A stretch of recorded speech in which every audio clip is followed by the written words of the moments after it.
আচ্ছা, চাঁদ যে আল্লাহর নবী যখন দ্বিখণ্ডিত করছেন, রশ্মি মানে হচ্ছে তার মধ্যে একটা শক্তি আছে, শক্তি। চাঁদ যখন আল্লাহর নবী দ্বিখণ্ডিত করছেন, তখন নফল নামাজ পড়লেন, আল্লাহর কাছে চাইলেন, চাঁদের দিকে এরকম করে একটা অঙ্গুলি নির্দেশ করলেন না? আচ্ছা, অঙ্গুলি যখন নির্দেশ করছে, ওইখানে কিন্তু আল্লাহ কিভাবে করছে এটা আল্লাহই জানেন। কিন্তু আমরা এখন বিজ্ঞান বুঝতে পারি এইটুক, যে আমাদের শরীর থেকে প্রতি মুহূর্তে রশ্মি নির্গত হচ্ছে এবং সেই রশ্মির একটা শক্তি আছে। আমাদের প্রত্যেকের শরীর থেকে যে রশ্মিটা নির্গত হয়, এইটা হচ্ছে ১০০ ওয়াটের মতো। কত ওয়াট?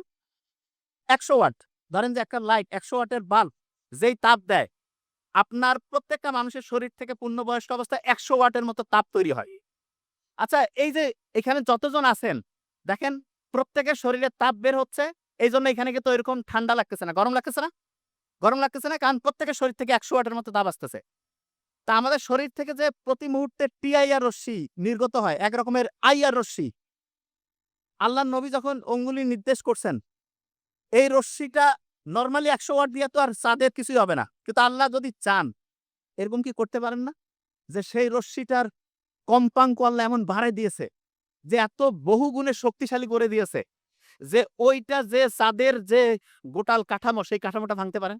আচ্ছা, এক্সাম্পল দেই। সমুদ্রের মধ্যে পানি আছে। পানির মধ্যে যখন উচ্ছ্বাস তৈরি হয়, জলোচ্ছ্বাস হয়, সবকিছু ভেঙে চুরে চুরমার করে নিয়ে যায় না? সমুদ্রের পানি তো। তা আল্লাহ যদি চান যে মুহাম্মদ সাল্লাল্লাহু আলাইহি ওয়াসাল্লামের প্রত্যেকের শরীর থেকে বের হয় একটা রশ্মি। তা মুহাম্মদ সাল্লাল্লাহু আলাইহি ওয়াসাল্লাম ওই সময় যখন অঙ্গুলি নির্দেশ করলেন, আল্লাহ যদি চান, ওইটা তো লক্ষ, লক্ষ কোটি, কোটি গুণ বাড়ায় দিয়ে, ওই যে শক্তি, সেই শক্তি দিয়ে বহুগুণ বাড়াইতে হবে। ইচ্ছে করলে কিন্তু আল্লাহ ওই চাঁদকেও দ্বিখণ্ডিত করতে পারেন। আল্লাহু আকবার বলবেন না? সূর্য যে আছে না, সূর্য প্রতি সেকেন্ডে প্রায় ৬০০ মিলিয়নের মতো করে জ্বালানি সে খরচ করতেছে। ৬০০ মিলিয়ন। ৬০০ মিলিয়ন টন জ্বালানি সে খরচ করতেছে। এবং সেইটার যে শক্তি, সেইটা দিয়ে আমরা কি সারা দুনিয়ার সবাই দেখা যাচ্ছে শরীরকে গরম করতেছি, রোগ প্রতিরোধ ব্যবস্থার সাথে ফাইট করতেছি, এই জিনিসটা হচ্ছে। তা আমি যে জিনিসটা ১ম এ বোঝানোর চেষ্টা করছি, যে আমাদের আল্লাহর কোয়ালিটি, আল্লাহর শক্তি সম্বন্ধে সামান্য কিছু জিনিস দিয়ে আমরা এক্সাম্পল দিয়ে মিলাইছি। এখন আমরা প্রত্যেকে চাই যে আমাদের লাইফটা যাতে খুব প্রোডাক্টিভ হয়, ঠিক না? প্রোডাক্টিভ লাইফের জন্য কয়েকটা ফর্মুলা বলব। এই কয়েকটা ফর্মুলার সাথে, সাথে লিখব খুব দ্রুত। বলেন তো, ইসলামী দিনটা শুরু হয় কি ফজর থেকে না মাগরিব থেকে? প্রত্যেকটা দিন আমরা শুরু করব মাগরিব থেকে। কি থেকে বলেন তো? মাগরিব। মাগরিব থেকে প্রত্যেকটা দিন শুরু হবে। তার মানে প্রত্যেকদিন মাগরিবের নামাজের পরে রুটিন করব, তারপরের দিন মাগরিব পর্যন্ত রুটিনটা থাকবে প্রত্যেকদিন। দ্বিতীয় হচ্ছে প্রত্যেকদিন ৪ থেকে ৫ টা ঘন্টা টাইম ব্লক করব, যে এই টাইম এটা, এই টাইম এটা, এই টাইম এটা পড়ব। এবং মাথায় রাখতে হবে একটানা পড়ব না। প্রত্যেক ঘন্টায় সর্বোচ্চ ২০ মিনিট থেকে ২৫ মিনিট একটানা পড়ব। এরকম প্রত্যেক ঘন্টায় মিনিমাম ২ টা সেকশন, ২ টা আলাদা ভাগ করে পড়ব। এবং যখন আমরা পড়ব, পড়ার সময় একটা মৌলিক বুদ্ধি মাথায় রাখবো। সেটা কি?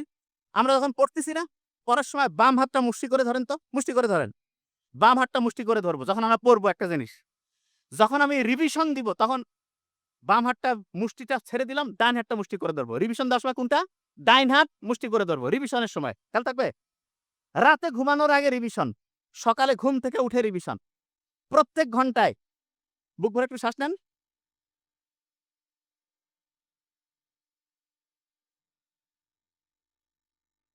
প্রত্যেক ঘন্টায় এরকম ৫ থেকে ১০ বার করব। প্রত্যেক ঘন্টায় এটা করতে হবে। আচ্ছা, অনেকের হয় না ডায়রিয়াতে অনেক লোক মারা যায় না?